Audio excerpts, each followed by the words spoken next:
হুজুর যখন গাড়ি গুটি নিয়ে স্টেশনে আসছে টিকিট কাটবে, কয়েকজন স্টেশনের মানুষ তারা আগে আসছে হুজুরকে খোঁজ খবর নেওয়ার জন্য। হুজুর কই যাবে? বলে আমি অমুক জায়গায় যাব। বলে হুজুর সমস্যা নাই, আমি আপনার সফর সঙ্গী হব। মাশাআল্লাহ। হুজুর বলে দাঁড়াও, আমি একটু টিকিটটা কেটে আনি। এখন উনি তো টিটি, উনি বলেন হুজুর আপনার টিকিট কাটা লাগবে না, আমি আপনার সাথে থাকবো, কেউ আপনাকে চেক করবে না। বলে না বাবা, টিকিট কাটতে হয়, এটা সরকারি গাড়ি। কয় হ্যাঁ সরকারি গাড়ি। বলে তুমি দাঁড়াও, আমি টিকিটটা কেটে আনি। ওই আল্লাহর বান্দা টিকিটটা কাটতেই দিল না, আরো 10 জন টিটিওয়ালা তারা উপস্থিত হয়ে গেল, টিকিট কাটতে দেবে না। মালগুলো ওজন করবে, তাও মালগুলো ওজন করতে দিবে না। বড় হুজুর বড় বিপদের ভিতরে পড়ে গেল। আমরা বলে কি মাশাআল্লাহ, আমরা বলে কি বলতাম, লোকটা খুব ভালো, টিকিট কাটা লাগতেছে না, ঠিক না? সরকারি মাল ফাঁকি দিয়ে দেখো আল্লাহর ওলি যারা কেমন তা করে বাবা। হযরত বলে তোমরা কত দূর যাবা? বলে যে আমরা যাব হলো অমুক সময় অমুক জায়গা পর্যন্ত যাব। হযরত বললেন আমার সফর তো আরো দূরে, আমি আরো দূরে সফরে যাব। বলে হুজুর দিল্লি পর্যন্ত যাবে? হ্যাঁ, দিল্লি ছাড়াও আরো সফর আমার রয়েছে। ওই জায়গায় যদি আমার টিকিট যদি চেক করে কি করব? কয় হুজুর আমি দিল্লির আগে যত স্টেশন আছে সব স্টেশনে আমি থাকবো, পেরেশানি নাই। বলে যে আমি দিল্লির পরে আরো সফর আছে আমার। বলে দিল্লির পরে তো আর কোনো স্টেশন নাই। বলে না না, আমার স্টেশন আছে। বলে কোন স্টেশন? কয় আমার দিল্লির পরে আরো 3টা স্টেশন আছে, যে 3টা স্টেশনে আমাকে চেক আপ করবেন তো করবেন, কোনো মাপ আমার হবে না। সবাই তো আশ্চর্য আছে, দিল্লির পরে আবার স্টেশন কোথায়? আল্লাহ বলবেন এই কবর বেঈমান আসছে, ফাঁকিবাজ আসছে, টিকিট বিহীন আসছে, যেহেতু তুমি আমার সাথে ওখানে থাকবা না। আল্লাহ যদি কবর রে বলে কবর এক পাশ আর এক পাশ তুই এক জায়গায় হয়ে যাও, এই থানবী আশরাফ আলীর একটা এই বুকের কাছায় একটা আর একটার ভিতরে চলিয়া যাবে। এরে বাবা তুমি কি আমার ওই জায়গায় থাকবা, বাঁচাইতে পারবা? বলে না হুজুর পারবো না। বলে আরো আযাব আল্লাহ পাক রাখছে। কয় 2 নম্বর আযাব আল্লাহ পাক ওই কবর নামক স্টেশনের ভিতরে আল্লাহ চেক আপ করে যদি আমার টিকিট না পায়, তাহলে আল্লাহ 99টা সাপ ছাড়িয়া দিবে। ওই যে মেম্বারে উঠে বলতেন ইয়া আইয়ুহান নাস, হে মানুষ সকল, কদ আদাল্লাকুম শারুন আজিম, যে তোমাদের উপরে ছায়া হিসেবে পীড়াই চলে আসছে মহান একটা মাস, খুব মুবারকপূর্ণ একটা মাস চলে আসছে পীড়াই। এর ব্যাখ্যায় কিভাবে মহান মাস, এর ব্যাখ্যায় অন্য এক হাদিসের ভিতরে আছে। আল্লাহর নবী অন্য হাদিসে বলেন, খেয়াল করেন, যেদিন রমজান মাসের প্রথম রাত শুরু হয়, তারাবির রাত, আমরা যেটাই বলি প্রথম রাত তারাবি হয় না, তারপরের দিন তো রোজা।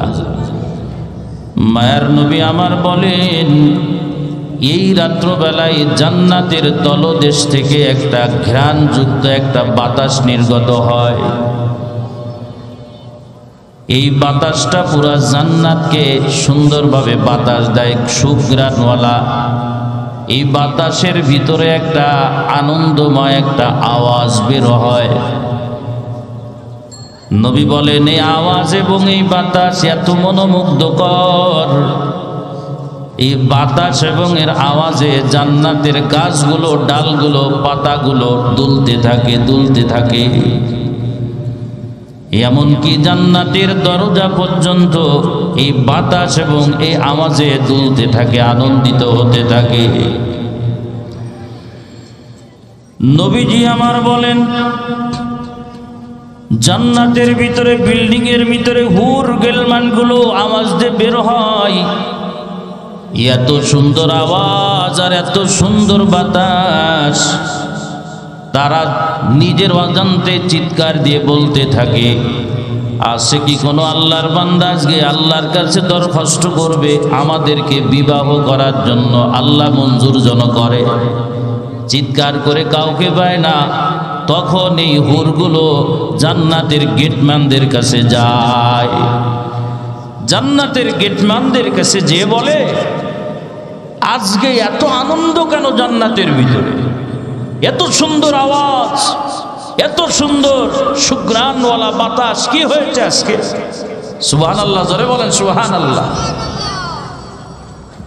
তখন ফেরেশতা বলে, তোমরা কি জানো না আজকে রমজানুল মুবারকের প্রথম রাত শুরু হয়ে গেছে? আল্লাহু আকবার, জোরে বলে।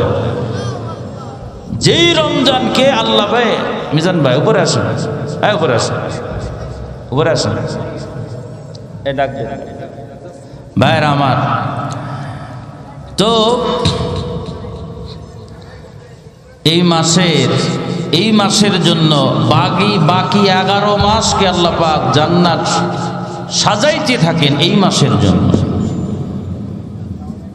এই মাসের ফজিলাত আসলে আমাদের জানা দরকার। যে যাকে চেনে সে তার গুরুত্ব বোঝে, যে যাকে চেনে না সে তার গুরুত্ব বোঝে না। আমি হাদিসটা শুধু তর্জমা করে চলে যাইতেছি, খেয়াল করেন আপনারা। নবী বলেন, এই মাসের ভিতরে এমন একটা রাত আছে যেই রাতে ইবাদত করলে 1000 মাস ইবাদত করলে যে সওয়াব তার থেকে বেশি সওয়াব হবে। নবীজি আরো বলেন যে এই মাসের এত ফজিলাত, এই মাসে কেউ যদি একটা নফল ইবাদত করে, এই মাসের পাওয়ার এত, ওই নফল ইবাদতটাকে আল্লাহ ফরজের সমতুল্য করিয়া দেয়। নবী বলেন শুধু তাই না, এই মাসে কেউ যদি একটা ফরজ ইবাদত করে, আল্লাহর নবী বলেন ওই ফরজ ইবাদতটা আল্লাহ 70 গুণে তার সওয়াব বাড়ায়া দেয়। কত ফজিলাত! আল্লাহর নবী বলেন এই মাসে রোজা ফরজ করা হয়েছে আর রাত্রে তারাবির নামাজ সুন্নত করা হয়েছে। আল্লাহর নবী বলেন সুতরাং যারা এই মাসে রোজাদার যারা, তাদেরকে ইফতার করাবে, যে ব্যক্তি ইফতার করাবে তার 3টা ফজিলত। কয়টা ফজিলত? 3টা ফজিলত। 1 নম্বর ফজিলত হলো আল্লাহ এই যে ব্যক্তি ইফতার করাচ্ছে তার জীবনের গুনাহগুলো মাফ করে দিবেন। জোরে বলেন সুবহানাল্লাহ, জোরে বলেন। 2 নম্বর লাভ, আল্লাহ পাক এই যে ব্যক্তির আপনি রোজার মানে ইফতারি করালেন, সারাদিন রোজা রেখে যে সব সে পেয়েছে, এই সবের একটা ফটোকপি আল্লাহ আপনার আমলনামায় দিয়ে দেবেন। আর 3 নম্বর হলো আল্লাহ পাক আপনার নামটা জাহান্নামের থেকে কেটে জান্নাতে লিখে দেবেন। আল্লাহু আকবার, জোরে বলেন। সাহাবায়ে কেরাম বললেন, ইয়া রাসূলুল্লাহ, হাবিবাল্লাহ, আমাদের সকলের আর্থিক অবস্থা তো এরকম না যে প্রতিদিন রোজাদার তাদের ইফতারি করাবে। আল্লাহর নবী বলেন অন্তত পক্ষে একটা গ্লাস যদি হয় দুধ দ্বারা তোমরা ইফতারি করাও। সাহাবায়ে কেরাম বললেন সবার অবস্থা এমন নাই, অনেকে এমন আছে দিনের পর দিন না খাওয়া, তারা কিভাবে করাবে? আল্লাহর নবী বলেন যদি পারো তাহলে একটা খেজুর দ্বারা হলো রোজাদারকে ইফতার করায়া দাও। বলে হুজুর অনেকের তো খেজুর নাই, তাহলে সে কি করবে? নবীজি ওই ফজিলাত ধরার জন্য বলেন অন্তত পক্ষে একজন রোজাদারকে একটু আগায়া দাও, ভাই আমার 1 গ্লাস পানি আছে, পানি দ্বারা আপনি ইফতার করে। তারপরেও রোজাদারকে ইফতার করার থেকে মাহরুম হয়েও না, এই পানি দ্বারা যদি ইফতার করাও তাহলে এই 3টা ফজিলাত, এই 3টা সওয়াব আল্লাহ পাক তোমার আমলনামায় উঠায় দেবে। এই ফজিলাত বলতে গেলে সময় হবে না, এজন্য আল্লাহ পাক বড় আদর করে বান্দাদেরকে ডাকতেছে। আল্লাহ বলতেছেন নবী তো 2 মাস আগের থেকে তৈয়ারি হচ্ছে, প্রস্তুতি নিচ্ছে, দোয়া করতেছে। আল্লাহর নবী এবার আল্লাহ পাক এবার ডাক দিয়ে বলেন, ইয়া আইয়ুহাল্লাযীনা আমানু, হে আমার ঈমানদার বান্দা বান্দিরা, বড় আদর করে আল্লাহ ডাকে বা, কুতিবা আলাইকুমুস সিয়াম, তোমাদের উপরে রোজাকে ফরজ করে দেওয়া হয়েছে, লিপিবদ্ধ করে দেওয়া হয়েছে। বান্দা চিন্তা করে, এত কষ্টের কাজ, সারাদিন না খাওয়া, সারাদিন কোনো পান করা যাবে না, অন্য কাম অর্থাৎ বিবির কাছেও যাওয়া যাবে না, এটা বড় কষ্টের কাজ। এটা শুধু আল্লাহকে আমাদের উপরে দিল, আল্লাহ আমাদেরকে সাহস যোগানোর জন্য বলে, আমি আল্লাহ তোমাদেরকে অন্য উম্মতের উপরে ফজিলাতপূর্ণ করিয়াছি, তোমরা জান্নাতে না যাওয়া পর্যন্ত অন্য উম্মতদেরকে আমি আল্লাহ জান্নাতে পাঠাবো না। আল্লাহু আকবার বলে, তোমাদের এত ফজিলাত পূর্ণ করলাম আমি আল্লাহ, তোমাদের উপরে যাদের ফজিলাত না, আগের উম্মতদেরকেও আমি আল্লাহ ফরজ করেছিলাম, যারা তোমাদের সমমানে না তারাও কিন্তু রোজা রেখেছে। কামা কুতিবা আলাল্লাযীনা মিন ক্বাবলিকুম, তোমাদের পূর্বে যত উম্মত দুনিয়ার থেকে গিয়েছে সব উম্মতের উপরে রোজাকে ফরজ করে দেওয়া হয়েছিল। ওরা যদি পারে তোমরা কেন পারবা না? তোমাদের এত ফজিলাত, ওরা পারলে তোমরা কেন পারবা না? আল্লাহ সাহস যোগাচ্ছে। অনেক সময় ছেলেদেরকে বা মেয়েদেরকে আমরা একটু তুলনা করি, মুয়াজানা যেটা আরবিতে বলে। ছেলে যদি নামাজ না পড়ে তাহলে বাপ ডেকে বলে, অমুকে স্কুলে পড়ে, কলেজে পড়ে, স্কুলে কলেজে পড়ে যদি নামাজ পড়ে, বাবা তুমি কেন নামাজ পড়ো না? অমুক যদি স্কুল কলেজে পড়ে যদি রোজা রাখতে পারে, তুমি কেন পারবা না? অমুকে যদি মাঠে কাজ করে যদি রোজা রাখতে পারে, 5 ওয়াক্ত যদি নামাজ যদি পড়তে পারে, তুমি কেন পারবা না? অমুকে রিক্সা ভ্যান চালায়া দোকানদারি করিয়া যদি রোজা রাখে, তুমি কেন পারবা না? অমুকে যদি সারাদিন মাঠে কাজ করিয়া যদি রোজা রাখতে পারে, তুমি কেন পারবা না? এরে আল্লাহর বান্দা, দুনিয়া কোনো কিছুই না। এরপরে আল্লাহ আরো উৎসাহ দিয়া বলেন, বান্দা একটা বছর আমি বানাইলাম, দিন হয় 365 দিন। আমি আল্লাহ তোমারে বলি না 365 দিনে তোমাকে রোজা রাখতে বলি না। আল্লাহ বলতেছেন আইয়াম মাদুদা, আমি আল্লাহ অল্প কিছুদিন তোমারে রাখতে বলি। কত দরদ নিয়ে বুঝাচ্ছে বোঝেন। অল্প কিছুদিন কয়দিন? 365 দিনের ভিতরে 30 দিন মাত্র। কয়দিন? মাত্র 30 দিন। আল্লাহ বলতেছে আইয়ামাম মাদুদাত, অল্প কয়েকদিন আমি তোমারে রোজা রাখতে বলছি বান্দা। তোমার শারীরিক কোনো ক্ষতি হবে না, তোমারে বানাইছি তো ওই কায়দা আমি। ভাইরা আমার, আল্লাহ পাক এরকম আদর করে করে বান্দারে বুঝাচ্ছে কোরআনের ভিতরে। এরপরে আল্লাহ পাক বলতেছেন, হে বান্দা, হে বান্দা, ঠিক আছে তাও মানিস না। হুজুর আল্লাহ আমি অসুস্থ, রোজা রাখবো কি করে?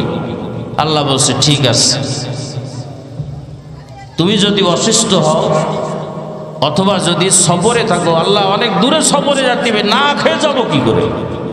তখন আল্লাহ বলতে আচ্ছা ঠিক আছে, ফাইদ্দাতুম মিন আইয়ামিন উখার, অন্য দিলে তাহলে কাজা করে দিও। রমজান চলে যাওয়ার পরে সুযোগ মতন তুমি একটা দিনে কাজা করে দিও, যে কটা কাজা করে দিও। বলতেছে আল্লাহ অসুস্থ অনেকেই হয়, বৃদ্ধ হয়ে যায়, রোজা রাখতে পারে না, এদের কি করবো? আল্লাহ তাও বলে দিচ্ছে। কত মহব্বত আর দরদ নিয়ে বুঝাচ্ছে, তারপরেও আমাদের কপাল খোলে না। আল্লাহ বলতেছে ওয়াল্লাযীনা ইউতীকুনাহু ফিদিয়াতু তাআমু মিসকিন। আচ্ছা ঠিক আছে, তুমি মুরব্বি হয়ে গেছো, আর সুস্থ হবা না। আল্লাহ বলেছে যাদের রোজা রাখার আর শক্তি ক্ষমতা নাই, তাহলে তোমরা এই রোজাগুলোর ফিদিয়া দিয়ে দিবা। এক একটা রোজার মোকাবেলায় একটা করে সদকায়ে ফিতির পরিমাণ টাকা এতিমখানায় দিয়ে দিবা অথবা গরিব মিসকিনকে খাওয়ায়া দিবা। তারপরেও রোজা থাকা লাগবে, তারপরে রোজার কিছু অংশ তোমার আমল নামায় যাওয়া লাগবে। এবার আসেন আমার মূল আলোচনায়। আল্লাহ পাক এত আদর করে বুঝালেন, নবী আমার বুঝালেন রোজা রাখবা না কেন, এত এত আমি ফজিলাত রাখছি, কেন আমি রোজা রাখবো। কোরআনের ভিতরে এবার আল্লাহ বলতেছেন কেন একটা, ভালো করে বোঝেন, কেন একটা মাস আমি রোজা রাখবো। আল্লাহ বলতেছেন এই রমজান মাস এটা হলো ট্রেনিং এর মাস। কিসের মাস? ট্রেনিং এর মাস। আমি আল্লাহ তোমার পদোন্নতি দান করব, তোমাকে পরীক্ষা, তোমাকে একটু ট্রেনিং না দেওয়া পদে উন্নতি দেব না। স্কুলের টিচারদের পদোন্নতি হবে, ট্রেনিং ছাড়া পদোন্নতি হবে না। কলেজের টিচারদের ট্রেনিং ছাড়া পদোন্নতি হবে না। ব্যাংকের যারা চাকরি করে ট্রেনিং ছাড়া পদোন্নতি হবে না। সরকারি লেভেলের যারা চাকরি করে পদোন্নতি করতে গেলে আগে ট্রেনিং দেওয়া লাগবে। আল্লাহ পাক বলতেছেন রমজানটা আমি তোমার জন্য তাকওয়া অর্জনের ট্রেনিং দিব। কি অর্জনের? বলেন কি অর্জনের? লাআল্লাকুম তাত্তাকুন।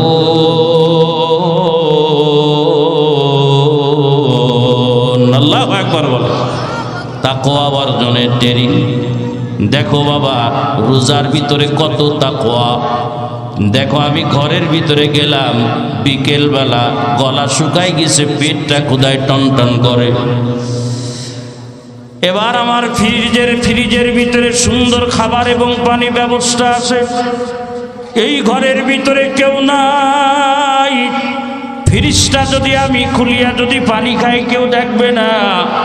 ওই বান্দা চিন্তা করে ঘরের ভিতরে কেউ নাই, কিন্তু আমার আল্লাহ তো আমার দিকে চাই আছে, আমি খাইতে পারবো না। এই যে আল্লাহর ভয়ে আল্লাহর হুকুমকে লঙ্ঘন না করা, এটার নাম হলো তাকওয়া। আমি ঘরের ভিতরে বাবা আসে কেউ নাই, আমি খাইলে খাইতে পারি, কেউ বলবে না। দিলের ভিতরে আছে আমার আল্লাহ তো দেখতেছে, খাইতে পারবো না। নদীর ভিতরে ডুব দিয়েছি, পিপাসায় গলাটা শুকায়া যায়। আমি যদি পানি খাই কেউ দেখতে পারবে না, চিন্তা করে নদীর ভিতরে আমার আল্লাহ তো দেখতেছে। এই যে তাকওয়া, এটার নাম হলো তাকওয়া। এরে আল্লাহর বান্দা, আল্লাহ বলেন এই তাকওয়া অর্জনের জন্য এটা ট্রেনিং দিতে হবে। 1 মাস যাবত আমি ট্রেনিং দিই। এই মাসটার তাকওয়া 12-11 মাস তুমি কাজে লাগাইবা। খেয়াল করেন তাকওয়া কাকে বলে একটু বুঝাই। লাআল্লাকুম তাত্তাকুন। তাকওয়া কাকে বলে একটা মিশাল আমি আপনাদেরকে দিই বাবা, তাহলে আপনাদের বুঝে আসবে।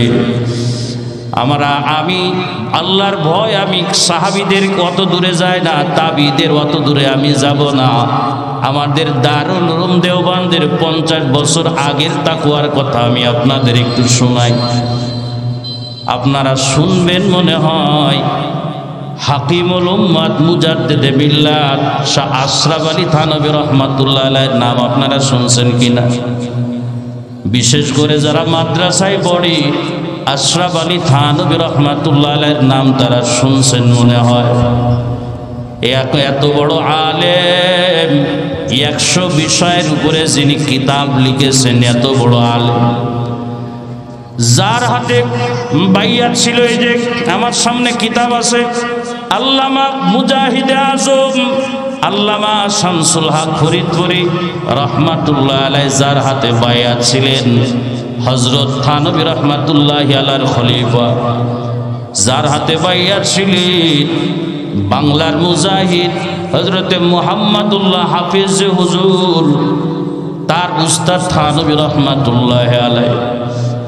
এত বড় একজন বুজুর্গ হুজুর একদিন থানভী রহমাতুল্লাহ আলাইহি একদিন স্টেশনে গিয়েছেন। উনি অনেক দূরের একটা সফর করবেন, কিন্তু আল্লাহর বান্দাকে সবাই মহব্বত করত। হিন্দুরাও যেমন মহব্বত করত, মুসলমানরাও মহব্বত করত। হুজুর যখন গাড়ি গুটি নিয়ে স্টেশনে আসছে টিকিট কাটবে, কয়েকজন স্টেশনের মানুষ তারা আগায় আসে হুজুরকে খোঁজ খবর নেওয়ার জন্য। হুজুর কই যাবে? বলে আমি অমুক জায়গায় যাব। বলে হুজুর সমস্যা নাই, আমি আপনার সফর সঙ্গী হব। মাশাআল্লাহ। হুজুর বলে দাঁড়াও, আমি একটু টিকিটটা কেটে আনি। এখন উনি তো টিটি, উনি বলেন হুজুর আপনার টিকিট কাটা লাগবে না, আমি আপনার সাথে থাকবো, কেউ আপনাকে চেক করবে না। বলে না বাবা, টিকিট কাটতে হয়, এটা সরকারি গাড়ি। কয় হ্যাঁ সরকারি গাড়ি। বলে তুমি দাঁড়ো, আমি টিকিটটা কেটে আনি। ওই আল্লাহর বান্দা টিকিটটা কাটতেই দিল না, আরো 10 জন টিটিওয়ালা তারা উপস্থিত হয়ে গেল, টিকিট কাটতে দেবে না। মালগুলো ওজন করবে, তাও মালগুলো ওজন করতে দিবে না। বড় হুজুর বড় বিপদের ভিতরে পড়ে গেল।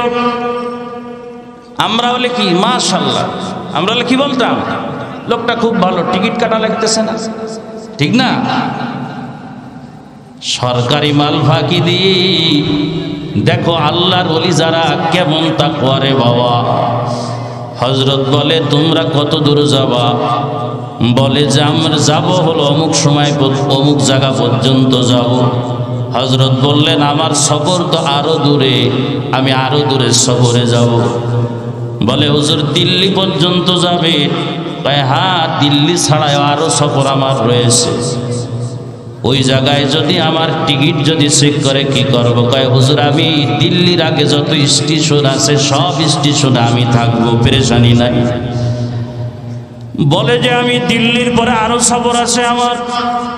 বলে দিল্লির পরে তো আর কোনো স্টেশন নাই। বলে না না, আমার স্টেশন আছে।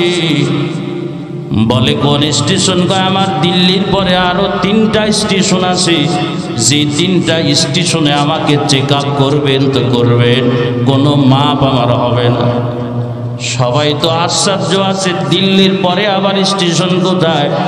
আল্লাহ বলবেন এই কবর বেঈমান আছে, ফাঁকিবাজ আছে, টিকিট বিহীন আছে, যেহেতু তুমি আমার সাথে ওখানে থাকবা না।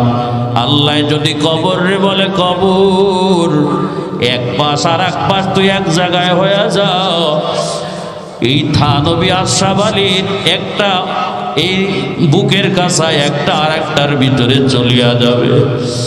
এরে বাবা তুমি কি আমার ওই জায়গায় থাকবা, বাসাইতে পারবা? বলে না হুজুর পারবো না। বলে আরো আযাব আল্লাহ পাক রাখছে। কয় 2 নম্বর আযাব আল্লাহ পাক ওই কবর নামক স্টেশনের ভিতরে আল্লাহ চেক আপ করে যদি আমার টিকিট না পায়, তাহলে আল্লাহ 99টা সাপ ছাড়িয়া দিবে। ওই দুনিয়া এত বিষাক্ত সাপ, এই সাপ যদি দুনিয়ার ভিতরে একটু 20টা ফুৎকার মারে, আল্লাহর নবী বলেন যত দূর বাতাসের সাথে বিষ যাবে ওই তত দূর পর্যন্ত কোনো মাখলুক বাঁচিয়া থাকবে না, কোনো উদ্ভিদ পর্যন্ত উৎপাদন হবে না। আল্লাহর নবী বলতেছে 1টা না 2টা না 99টা সাপ কবরের ভিতরে ছাড়িয়া দিবে। এরে বাবা তুমি কি ওই স্টেশনে আমার সাথে থাকবা বলো?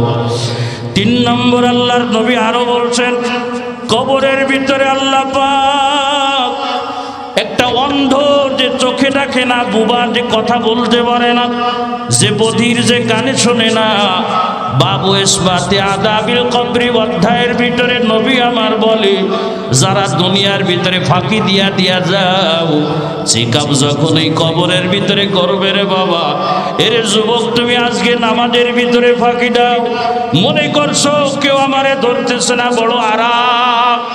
এরে বাবা কবর নামক ওই স্টেশনে চেকআপ তোমার হবে। আল্লাহর বান্দা আজকে পর্দা পুষি দেয়, চলো না, মনে করো কে আমারে কে বললো না রে বাবা, এখন টিকিট টিকা চেকআপের সময় হয় না, ওই কবরে গেলি টিকিটের চেকআপ হবে।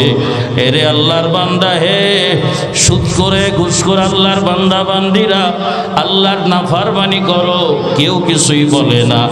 এখন তোমার টিকিট আল্লাহ এখন টিকিটটা এখনো তোমার চেকআপের সময় আসে না।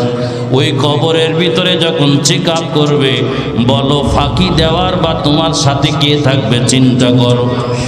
আল্লাহর নবী বলেন 3 নম্বর আযাব হবে হলো যদি টিকিটটা নকল পায়, ওই ফেরেশতা যে চোখে দেখে না, কথা বলতে পারে না, কানে শোনে না, নবী বলেন একটা হাতুড়ি ওর হাতে দেওয়া হবে। এই হাতুড়ির এত পাওয়ার, একটা যখন বাড়ি মারবে 70 হাত নিচেই চলিয়া যাবে।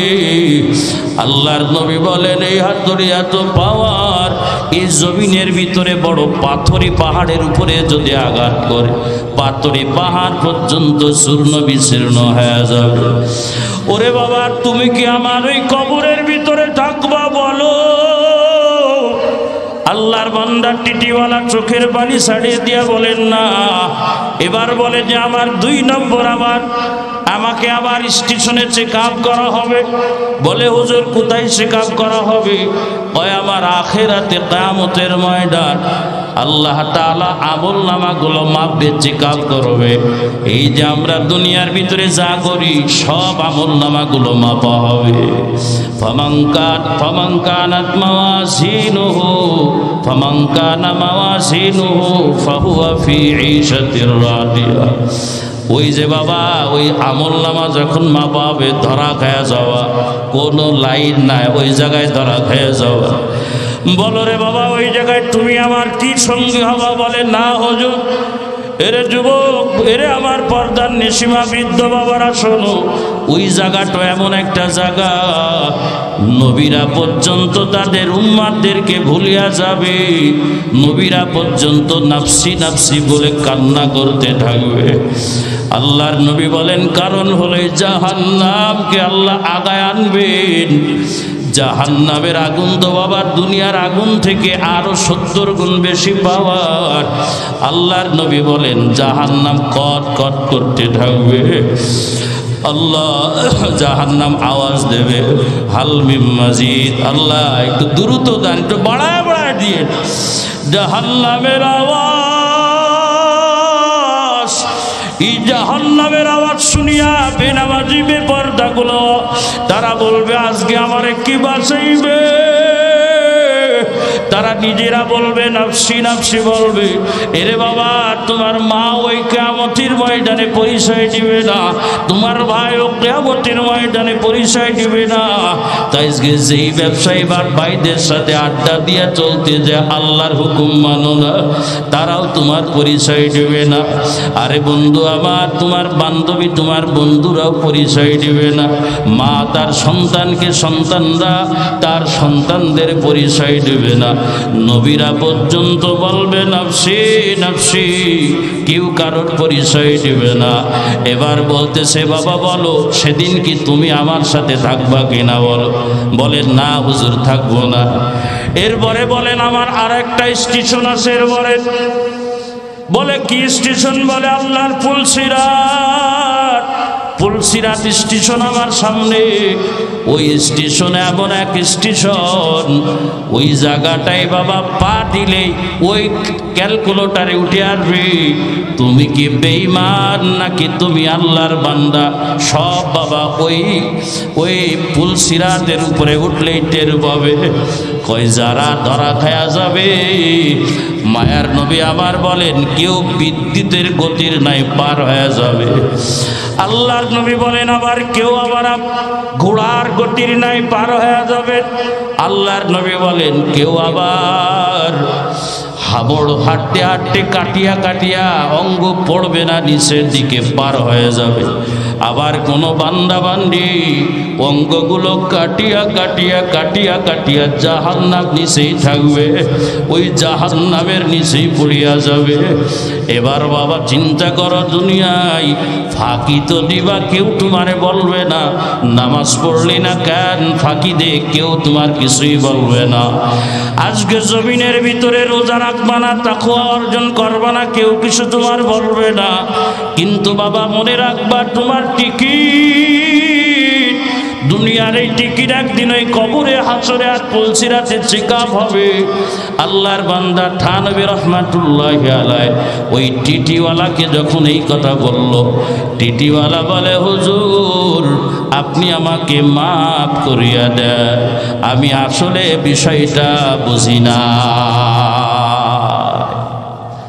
এটার নাম হলো তাকওয়া, এটার নাম হলো তাকওয়া। যে কোনো কথা বলবো আমি চেকআপের সময় আমার এই কথা রিপোর্ট হয়ে যায় কিনা, কোনো কাজ করব যখন আমার চেকআপ করা হবে তখন আমি ধরা খেয়ে যাই কিনা, এটার নাম হলো তাকওয়া। হযরতে ওমর ইবনুল খাত্তাব রাদিয়াল্লাহু আনহু, ওমর ইবনুল খাত্তাব রাদিয়াল্লাহু তাআলা আনহু হযরতে উবাই ইবনে কাব রাদিয়াল্লাহু আনহুকে জিজ্ঞাসা করতেছেন, ও উবাই বিন কাব, তাকওয়ার একটু ব্যাখ্যা দাও, তাকওয়া কাকে বলে? যে আল্লাহ বলতেছেন রমজান এটা রোজা ফরজ করছি তাকওয়া অর্জনের জন্য। তখন উবাই ইবনে কাব বলতেছেন, হযরত তাকওয়ার ব্যাখ্যা হলো আপনি কি কাঁটাযুক্ত রাস্তা, যেখানে কিছু কিছু জায়গায় কাঁটা থাকে, এরকম রাস্তায় আপনি চলছেন? হ্যাঁ আমি চলেছি। কে বলতেছে? ওমরে ফারুক রাদিয়াল্লাহু আনহু বলছেন আমি চলছি। তা বলছে সে কদমটা কেমন করে ফেলান? বলে খুব সাবধানের সাথে আমাকে কদম ফেলতে হয়, পা ফেলতে হয়। কেন সাবধানের সাথে পা ফেলেন? বলে যদি কাঁটা ফুটে যায়। বলে এটার নাম হলো তাকওয়া। আল্লাহু আকবার, জোরে বলেন, এটার নাম হলো তাকওয়া। তার মানে জমিনের ভিতরে চলবা, কথা বলবো আমি বড় সাবধানের সাথে। যেই কথা আমার মাপা হবে ওই দাড়ি পাল্লায় ধরা খেয়ে যাবো কিনা কথা আমি হিসাব করে বলবো। আমি কোনো কাম করব বড় সাবধানের সাথে করব। এই কামটা যদি ওজন দেওয়া হয় আমি ধরা খেয়ে যাইব কিনা সাবধানে কাম করা লাগবে। এটার নাম হলো তাকওয়া। রমজানের ভিতরে রমজান কাটাইব, মিথ্যা কথা বলবো না, কারণ এটাকে মাপা হবে, আল্লাহ দেখতেছেন। এই কাম আমি করব না, গীবত করব না, পরনিন্দা করব না, কাউকে ঠকাবো না, সুদ খাবো না, ঘুষ খাবো না, কারণ দিলের ভিতরে আসতেছে আমার আল্লাহ আমাকে দেখতেছে। আজকে বাবা জমিনের ভিতরে আমরা এমন ভাবে চলি যে মনে হয় যে আমাদের কোনো বাবা চেকআপ হবে না, মনে হয় আমাদের কবরের ভিতরে যাওয়া লাগবে না। এরে 9 টাকার মুসলমান, এই যে গত 20 দিনের ভিতরে ফিরে আমি 7 থেকে 8টা জানাজা পড়াইলাম। এরে বাবা কবরে সবাইকে যাওয়া লাগবে, এত বাহাদুরি জমিনের ভিতরে করিও না। আহারে দেখো বাবা আজকে আমাদের জমিনের ভিতরে যে কোনো সময় ডাক আসতে পারে, কিন্তু টেনশন নাই। কিন্তু আল্লাহ পাক এই জমিনের ভিতরে যাদের জান্নাতের টিকিট দিয়েছেন তারা বাবা এত পরিমাণ আল্লাহর ভয়, এই আল্লাহ পাকের ভয়ে তারা দুনিয়ার ভিতরে ভালো করে খাইতে পারে না, ভালো করে তারা ঘুমাইতে পারে না। বিশেষভাবে আমি 9 টাকার ভিতরে আমি মা বোনেদেরকে একটু লক্ষ্য করে বলবো, রে মা, পর্দার আড়ালের মাদেরকে বলবো মাগো, কারণ আমি দেখি তো রাস্তাঘাটে বড় খারাপ অবস্থা। এরে মা একটু ভালো করে শোনো, আল্লাহর নবী যাকে জান্নাতের সার্টিফিকেট দিয়েছে নিজের কন্যা, যাকে নবীজি বলেছেন সাইয়্যিদাতু নিসাই আহলিল জান্নাহ, যাকে আমার মায়ার নবী বলেন আমার কন্যা ফাতিমা হলো জান্নাতি রমণীদের সরদারি। এই ফাতিমার দেখো কত আল্লাহর ভয়, কত বাবা কবরের ভয়, হাসরের ভয়, আল্লাহর জাহান্নামের ভয়। অথচ নবীজি তাদের জমিনের ভিতরে জান্নাতের টিকিট দেয়া যায়। আল্লাহর নবীর ইন্তেকালের পরে আম্মা জান ফাতিমা রাদিয়াল্লাহু আনহা মারাত্মক অসুস্থ হয়ে গেলেন। মৃত্যুর আগে হযরতে ফাতিমা রাদিয়াল্লাহু আনহা মোহাব্বতের পরাণে স্বামীকে ডাক দিয়ে বলেন, স্বামী আপনি একটু একদিকে আছেন। বলে স্বামী আমি হয়তো বিদায় হয়ে যাব, জমিনের ভিতরে আর থাকতে পারবো না। ওগো স্বামী আমার 1 নম্বর আপনার কাছে আমার আবদার, জমিনে যদি আপনার সাথে এতদিন সংসার করলাম, যদি আমার দ্বারা যদি আপনি কষ্ট পান মেহেরবানি করে মাফ করে দিবে। 2 নম্বর আমি আপনার কাছে আরজ করতেছি স্বামী আমার, 2 নম্বর আরজ আমার ইন্তিকালের পরে আমার জানাজা প্রকাশ্য দিবেন না। বলে কি বলো ফাতেমা, তোমার ইন্তেকাল মানে আল্লাহর নবীর কলিজার টুকরা ফাতেমার ইন্তেকাল। তোমার ইন্তেকালের কথা শুনে মক্কা থেকে মানুষ আসবে তোমার জানাজায় শরীক হওয়ার জন্য। মদিনার গলিতে গলিতে সব মানুষগুলো তোমার জানাজায় শরীক হওয়ার জন্য। এরে আল্লাহর বান্দা, ভালো করে শোনো, তাদের জান্নাতের সার্টিফিকেট দেওয়া কিন্তু বাবা তাকওয়া। কত ক্ষুধা পিটি, আহারে আর আমাদের তো জান্নাতের সার্টিফিকেটও নাই, নামাজও নাই, কালামও নাই, জিকিরও নাই, তেলাওয়াতও নাই, গুনার গুনাহ। একবারও ডর লাগে না ওই মাওলার কবরে যাওয়ার পরে আমার কি অবস্থা হবে, আমার কি জবাব আমি দিব? একবার ওর ভিতরের জন্য ডর লাগে না। তাকায়া দেখো জান্নাতের সর্দারিনীর কথা দেখো। তখন হযরতে ফাতেমা বলে, হ্যাঁ সত্য কথা, এত পরিমাণ লোক হবে আমি বুঝতে পারছি, কিন্তু স্বামী আমার এই যে পর্দার আয়াত নাযিল হওয়ার পর আমি ফাতেমার দুনিয়ার অন্য কোন পুরুষ আমাকে দেখতে পারে নাই। আমি কতটুকু লম্বা, দুনিয়ার কোন পরপুরুষ আমারে দেখতে পারে নাই। ও ফাতেমা, আমি কতটুকু মোটা, দুনিয়ার কোন পরপুরুষ আমারে দেখতে পারে নাই। স্বামী আমার, দুনিয়ার কোন বেগানা কেউ বলতে পারবে না আমার চেহারাটা কেমন, কেউ বলতে পারবে না।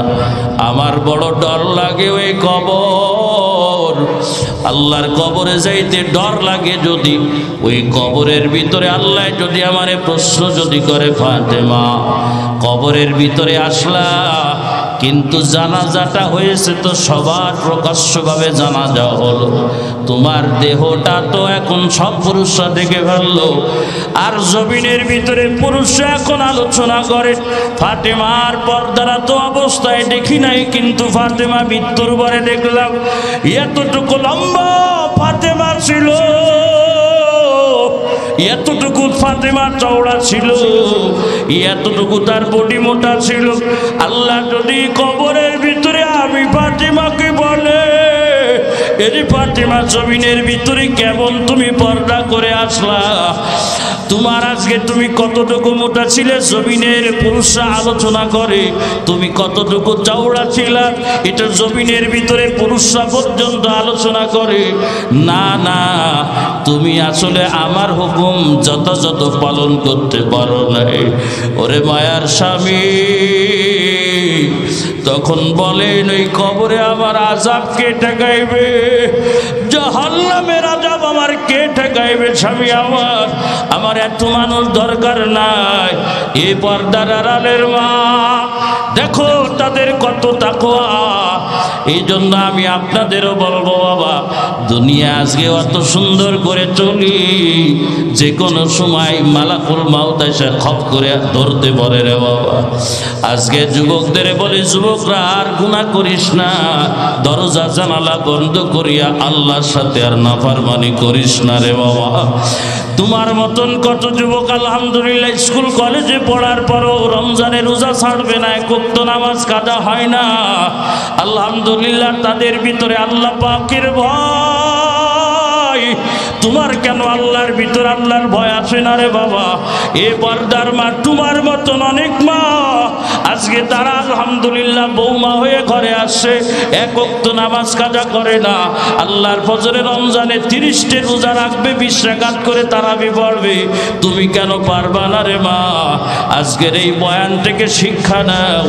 এরে ভ্যানওয়ালা, রিক্সাওয়ালা ভাই, তোমার তো অন্য ভ্যানওয়ালা রিক্সাওয়ালা তারাও তো সারাদিন রোজা রাখে, তুমি কেন পারবা না রে বাবা? এরে দোকানদার ভাই, তোমার মতন দোকানদার, পাশের দোকানদার দেখো আল্লাহর ফজলে আজান হয়ে গেলে দোকানটা বন্ধ করে মসজিদে চলে যায়। বাবা তুমি কেন যাইতে পারো না? আল্লাহর ফজলে যে রমজান আসতেছে, এই তোমার পাশের দোকানদার ভাই আল্লাহর ফজলে একটা তারাবিও, একদিনের তারাবিও কাজা করবে না, একটা রোজা কাজা করবে না।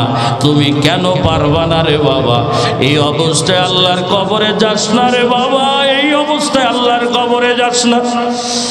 এরে বাবা, আমি কয়েকটা শুধু বয়ান করার যোগ্যতা আমি মাকসুদের ভিতরে নাই, শুধু শুধু আপনাদের তাকওয়া আল্লাহরে ভয় করো, এতটুকু মেসেজ দিয়ে যাব আজকের মাহফিলে। এ বাবা একটু খেয়াল করো, আবার খেয়াল করে আবার একটু আপনাদের বলি, যাদের আল্লাহ দুনিয়ায় জান্নাতের সার্টিফিকেট দিলেন তাদের মনীষীদের কিছু কথা আপনাদের শোনাই। আল্লাহর নবীর কলিজার আর একজন সাহাবী আমাদের ডাকাতিয়া গ্রামে আবু বকর রাদিয়াল্লাহু আনহু জাহান্নামের ভয়ের কথা শোনাইছিলাম। আজকে আমি আপনাদের ছোট্ট করি হযরতে ওমর ফারুকের কথা শোনায়। এত বড় একজন আল্লাহওয়ালা সাহাবী, যার জান্নাত আল্লাহর নবী নিজের চোখে দেখে আছে। ইবনে মাজার ভিতরে খোলেন, আল্লাহর নবী ওমরের জান্নাত নিজে দেখে আসলেন। আল্লাহর নবী একদিন মসজিদে নববীতে আমার নবী বলে, এ আমার সাহাবীরা ফজরের নামাজের পর, ও আমার সাহাবীরা, গত রাত্রে আমি জান্নাত নিজেই ভ্রমণ করছিলাম, কিন্তু যখন আমি জান্নাত থেকে বের হয়ে আসবো এমন একটা জান্নাত দেখলাম যেই জান্নাতটা অন্য 10টা জান্নাতের তুলনায় অনেক উন্নত। আমি আগে থেকে ঢুকলাম না, কিন্তু জান্নাতের ভিতরে দেখলাম 2 জন হুর, এত সুন্দর যা ভাষায় প্রকাশ করা যাবে না। এই দুনিয়ার ভিতরে যদি তাদের চেহারাটা দেয়া যায়, এরকম যেমন অন্ধকার আলো দেওয়ার কারণে আলো হয়ে গেছে, এই অন্ধকার আলোকিত হয়ে যাবে। ওই জান্নাতের ভিতরে ওযু করতেছে, আমি ডাক দিয়ে বললাম, এ আল্লাহর বান্দি বলো, এই জান্নাত আল্লাহ কার জন্য বানাইছে? বলে, এ আল্লাহর রাসূল আপনার একজন আদরের সাহাবীর জন্য বানাইছে।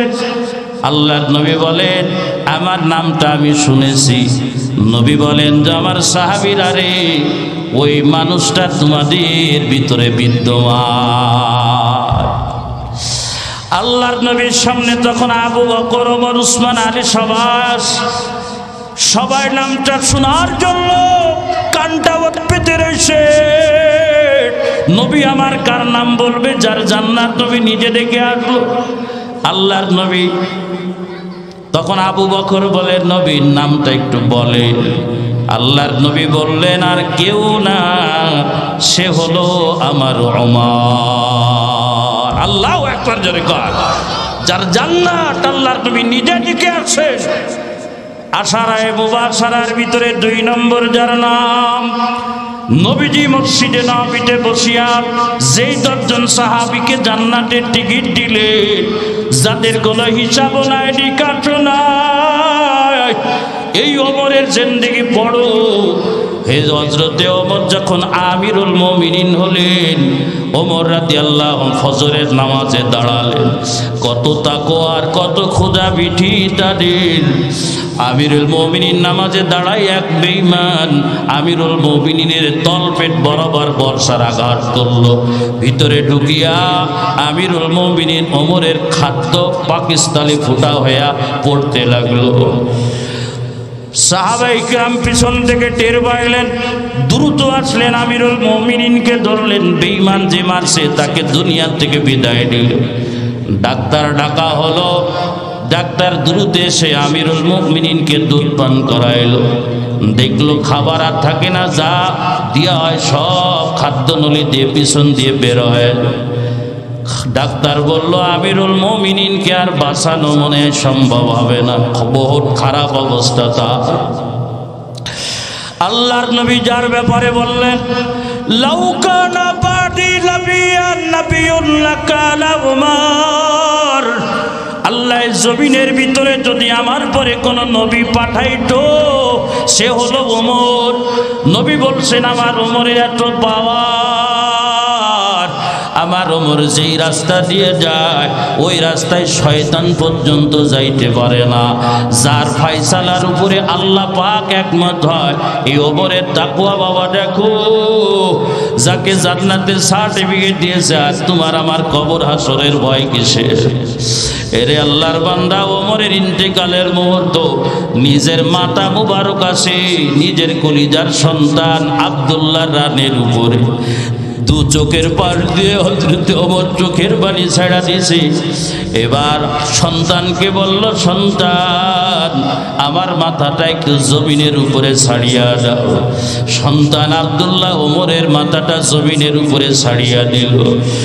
দেওয়ার পরে একটা বিড়াল যখন খাবার পরে যেইভাবে মুখটা জমিনের উপরে মশে, হযরতে ওমরে ফারুক ওইভাবে বাবা পুরো হইয়া নিজের মুখটা জমিনের উপরে আর মশি বলে, রে ওমর, আল্লাহ যদি আজকে তোরে মাফ না করে তুই শেষ, তোর ক্ষমতা শেষ। এরে ওমর, তোর দুনিয়ার পাওয়ার শেষ, আর ওই কবরে তোর কোনো পাওয়ার নেই। আল্লাহ যদি মাফ না করে ওমর, আজকে তোর কি উপায় হবে? এইভাবে হযরত ওমর নিজের মুখটা মাটিতে ঘষে আর চিৎকার করিয়া করিয়া কান্না করে। হযরত ওমরের কান্না দেখে সাহাবায়ে কিরাম কান্না করে। আল্লাহর বান্দা ওমর সন্তানকে ডাকিয়া বলে, এরে আমার আব্দুল্লাহ, যাও আমার মায়ার নবী হুজরার ভিতরে ঘুমাই। ওই হুজরার ভিতরে আমার দুই সাথী ঘুমায় আছে। আল্লাহর নবী যে ঘুমায় আছে, হযরতে আবু বকর বড় ভাই আমার ঘুমায় আছে। এই জমিনের ভিতরে তিনজনই একসাথে চলছি, পরামর্শ একসাথেই করছি, সুখে দুঃখে তিনজনই আমরা একসাথেই থাকছি। বড় আমার দিলের আশা, মরণের পরেও আর আমি আমার নবীর কাছে বড় ভাই আবু বকরের কাছে থাকবো। কিন্তু আল্লাহর নবী ঘুমায় আছে। আয়েশা হুজরায় যাও, আয়েশার কাছে যে বলো আমি ওমরের কথা বলো, যা বলো যে ও আম্মা জান আয়েশা, ওমর আমিরুল মুমিনিন বলবা না, বলবা ওমর তার দুই সাথীর কাছে ঘুমাইতে চায়। আপনি যদি অনুমোদন দিতে, তিনার দিলের শেষ তামান্না পূরণ হয়ে যাইত। যাওয়ার পরে আম্মা জানকে সালাম দিয়ে বলল, আব্দুল্লাহ বলল, আব্বা রে আচ্ছা আপনার ফয়সালা কি করবেন? তখন আম্মা জান বলে, আমি তো আগের থেকে নির্ধারণ করে রাখছিলাম প্রাণের স্বামী এবং আব্বুর কাছে থাকবো। যেহেতু আল্লাহর নবীর সাথী ওমর দাবি করছে, যাও আমি দাবিটা ছাড়িয়া দিলাম। এরে বাবা, আল্লাহর নবীর পাশে শুইল হযরতে ওমর। কিন্তু আমার মূল বিষয়টা বলার উদ্দেশ্যকে এবার আসেন। আমিরুল মুমিনিন ওমরকে যখন গোসল দেওয়ার জন্য যখন নিয়ে যাওয়া হলো, তার পিঠির থেকে যে জামা ছিল জামাটা খোলা হলো, দুনিয়ার থেকে চলে গেছে। তাকায়া দেখা গেল ওমরের পিঠে চাবুকের দাগ। সবাই তো আশ্চর্যান্বিত হয়ে গেল। ওমরের পিঠে চাবুকের দাগ, অর্ধ জাহানের যিনি বাদশাহ, যার ইশারায় পড়া শক্তিরা পর্যন্ত থরথর করিয়া কবে, যার চোখের উপরে চোখ রাখিয়া কথা বলার কারোর ক্ষমতা নাই, যার জবানের উপরে জবান রাখিয়া কথা বলার ক্ষমতা নাই, এই ওমরকে আবার চাবুককে মারছে। যারা গোসল দেয়, আব্দুল্লাহ সন্তানকে ডাক দিয়ে বলে, আরে আব্দুল্লাহ, তোমার আব্বার পিঠের ভিতরে চাবুকের দাগ, আবার এমন চাবুকের দাগ, ওই জায়গায় কাঁচা ঘায়ের দাগ দেখা যায়। কি ব্যাপার আব্দুল্লাহ, তোমার আব্বুকে কে পিটাইতো? এরে আল্লাহর বান্দা, একটু ভালো করে খেয়াল করো। কবরে কি যাইবা না বেপরদা মা, কবরে কি যাইবা না? কত যুবকরে রেখে আসলাম কয়েকদিন আগে, আমার রবিউল ভাইকে কয় বছর বয়স কবরে রাখিয়া আসলাম। কত যুবকদেরকে অ্যাক্সিডেন্ট করে মারা যায়, কবরে রেখে আসতে হয় রে বাবা। সন্তান রয়েছে ঢাকা, ঈদের আগের দিন মাকে ফোন করিয়া বলে, মা আব্বাকে বাজার করেছে। ঈদের কয় না করে নাই। বলে, মা গো, আব্বুকে নিষেধ করবা বাজার জন্য না করে আমি নিজে করে আনবো। বলো কার জন্য কি লাগবে? কয় তোমার জন্য কি লাগবে? কয় আমার জন্য কিছু আনা লাগবে না, তোর বাপের জন্য, ভাইদের বোনেদের জন্য আনিস। এরে আল্লাহর বান্দা ডাকাতে কয় কয়টা আসবা? কয় 1-1:30টার সময় পৌঁছায় যাব। মা আমার রাত্রবেলায় ঘুমাই না, 1:30টা বেজে গেছে, সন্তানের এখনো কোনো খোঁজ খবর নাই। আল্লাহর বান্দা 2টো বেজে গেছে, স্বামী তো ইশার পরে ঘুমায়। এবার 2টো বেজলে মার আর দিল মানে না, সন্তান কত মুসিবত হলো কিনা। স্বামীকে ডাকতে বলে, স্বামী তোমার সন্তানকে ফোন দাও, স্বামী তো তোমার সন্তান এখনো ঘরে আসলো না। এই স্বামীটা সন্তানরে যখন ফোন দেয় তখন দেখতে একলা অপরিচিত আওয়াজ। বলে বাবা তুমি কে? বলো। কয় আপনি কে? বলে তুমি যেই ফোনে কথা বলো ওই ফোনওয়ালার বাবা আমি, বাপ আমি। বলে মুরব্বী আপনি এখন কোথায়? বলে আমি তো বাসায় আছি। কয় দ্রুত অমুক জায়গায় আসো, আপনার কলিজার সন্তান আর দুনিয়ায় নাই, গাড়িতে অ্যাক্সিডেন্ট করিয়া দুনিয়ার থেকে বিদায় হলো রে যুবক। আবার আল্লাহর সাথে আর কত না পারমানি করবি, ওইভাবে তো আল্লাহ তোরে ডাক দিতে পারে। এরে পর্দার নিশিমা, কয়েকদিন আগে ওই যে সাতক্ষীরায় যাওয়ার পথে এক মা মোটর সাইকেলতে বেপর্দা অবস্থায় মোটর সাইকেলতে পড়ে গাড়ির টাকার চলে চলিয়া দুনিয়ার থেকে বিদায় হলো। এত আস্থা কিসের দুনিয়ায়? কে আমারে মারবে? না না, আল্লাহ যখন ডাক দিবে যুবক আর কে বৃদ্ধ কেউ থাকতে পারবো না। হযরতে আমিরুল মুমিনিন বলেন, আব্দুল্লাহ বলে দেখে দুনিয়ার ভিতরে সবাই যদি আমার আব্বাকে ভয় করত, কিন্তু আমার আব্বা যখন ঘরে আসতো আমার আব্বা তো আল্লাহর কাছে এত পরিমাণ কাঁদতেন। আর আব্বা প্রতিদিন রাত্রবেলা আসে গত রাত্রে আর গত দিনে কি ইবাদত করছে নিজেরটা নিজে হিসাব নিতে। গত রাত্রে যদি আমার আব্বা যদি 20 রাকাত যদি তাহাজ্জুদ পড়েছে, তার আগের দিন পড়েছে 30 রাকাত, গত রাত্রে 20 রাকাত হয়েছে।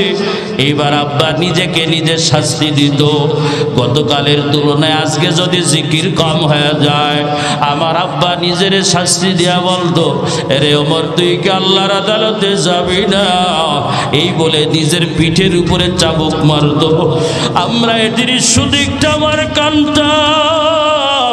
এরে বাবা আমার বাপ যদি ইবাদত কম হইতো নিজের শাস্তি দিয়া বলতো আল্লাহর জাহান্নামের আগুন এর থেকে বেশি ভয়ঙ্কর রে আমার। আজকে আমাদের নামাজও নাই, কবরের ফিকিরও আমাদের নাই, আমাদের রোজাও নাই, কবরের ফিকিরও আমাদের নাই। আজকে আমাদের পর্দা নাই, আমাদের হাসরের ফিকিরও নাই। মনে হয় আমাদের জান্নাতের সার্টিফিকেট দিল। এই জন্য বলি বাবা সময় আছে তওবা করার। আল্লাহ পাক বলতেছেন রমজান তোদের ভিতরকে একটু মায়া লাগে না? আমি আল্লাহ জমিনের ভিতরে আসলাম, সব সময় তোর জন্য অক্সিজেনের ব্যবস্থা করলাম, কোনোদিন অক্সিজেনের বিল চাই নাই। এই জমিনের ভিতরে তোর পানি দরকার, সব জায়গায় ব্যবস্থা করিয়া দিলাম, কোনোদিন আমি চাই নাই। আল্লাহ বলেন তওবা কর আর এই রমজানটারে কাজে লাগা। আল্লাহ বলেন কুতিবা আলাইকুমুস সিয়াম। এরে আখেরি জামানার উম্মত, আমার নবীর উম্মত, তোমাদের আমি বলি ইয়া আইয়ুহাল্লাযীনা আমানু, হে ঈমানদারেরা, কুতিবা আলাইকুমুস সিয়াম, তোমরা তোমাদের উপরে রোজাকে লেখা হয়েছে, ফরজ করা হয়েছে। তোমরা মনে করো না এটা কষ্টকর, আগের জামানার কারোর উপরে তো ফরজ করা হয় নাই।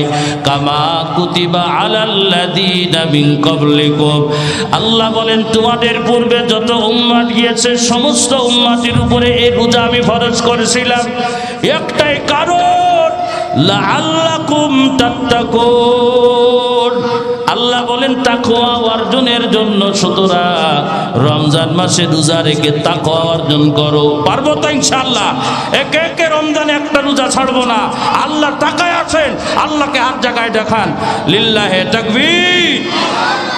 ইনশাআল্লাহ এই রমজান মাস আসছে, ইনশাআল্লাহ। আরে কষ্ট তো হবে, জমিনের ভিতরে কোনো কাম করতে গেলে কষ্ট ছাড়া হয় না। তো আল্লাহর জান্নাত পাইতে গেলে আর কবরে শান্তি আর আরাম পাইতে গেলে বিনা কষ্টে পাওয়া যাবে। তুমি আজকে এমএ পাস করবা, এমনি করতে পারবা না, কষ্ট করতে হবে। তুমি আজকে ইঞ্জিনিয়ার হবা, এমনি হবে না, কষ্ট করতে হবে। তুমি আজকে জজ হবা, এমনি হবা, কষ্ট করতে হবে। দুনিয়ার কোনো কিছু কষ্ট ছাড়া অর্জন হয় না। আর আল্লাহর জান্নাত আল্লাহকে তুমি কষ্ট ছাড়াই পাইবা, কুরবানি ছাড়া জিন্দেগিতে পাইবা না। ভাইরা আমার, এই জন্য আমি বলবো আমাদের অনেকের আপনজনরা দুনিয়ার থেকে বিদায় হয়ে গেছে, অনেকের মা চলে গেছে, বাপ চলে গেছে, আজকে তারা অসহায়। সামনে রমজান আসতেছে, তারা আপনাদের দিকে তাকায়া থাকে এই রমজানুল মুবারকে আমার কোন সন্তান আমার জন্য কি পাঠাইতেছে, আমার কোন আপনজন আমার জন্য কি পাঠাইতেছে। ভাইয়ের আমার অনুরোধ করব, কোন আল্লাহর বান্দা উঠবেন না। একটু পরেই প্রধান অতিথি আসে, একটু পরে ইনশাল্লাহ আমাদের প্রধান অতিথি কাছাকাছি চলে আসছে, উনি চলে আসবেন ইনশাল্লাহ।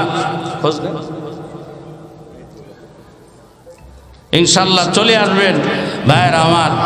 তো কেউ উঠবেন না, আপনজনেরা তাকায় আছে আপনাদের দিকে। আল্লাহর নবী বলতেছেন, ক্বালান নবী সাল্লাল্লাহু আলাইহি ওয়াসাল্লাম ইযা মাতাল ইনসান ইনকাতা আনহু আমালুহু। আল্লাহর নবী বলেন, যখন কোন মানুষ যখন মারা যায়, এ বাবা তোমাদের অনেকের বাপ নাই, মা নাই, দাদা নাই, দাদি নাই, এ জানিয়ে নদাগা গ্রামের মানুষ আলহামদুলিল্লাহ তাদের আপনজনরা আপনজনের প্রতি বড় দরদ।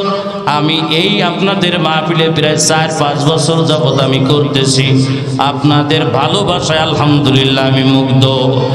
আলহামদুলিল্লাহ দেখেছি যাদের মা বাবা আত্মীয় স্বজন নাই, তাদের জন্য আপনারা বড় আগায় আসেন। আল্লাহর নবী বলেন, যখন কোন মানুষ মারা যায় তার আমলনামা স্টপ হয়ে যায়, বন্ধ হয়ে যায়। ইল্লা মিন সালাস, নবী বলেন 3টা আমল জারি থাকে। 1 নম্বর নবী বলেন মিন সাদাকাতিন জারিয়া। এই যে রমজান মাস আসলে অনেকেই আসে ভাবে, হুজুর আমি আমার মার জন্য 1 খতম কোরআন পড়েছি। বলে হুজুর মার জন্য এটা আমি দান করব, মা আমার নাই। বাবার জন্য এটা দান করো, আজকে বাবা জুমার পরে। আল্লাহর এক বান্দা অনেক দিন আগে মারা গেছে, অনেক দিন আগে আল্লাহর এক ইনার বাপ মা মারা গেছে, মুরব্বী হয়ে গেছে।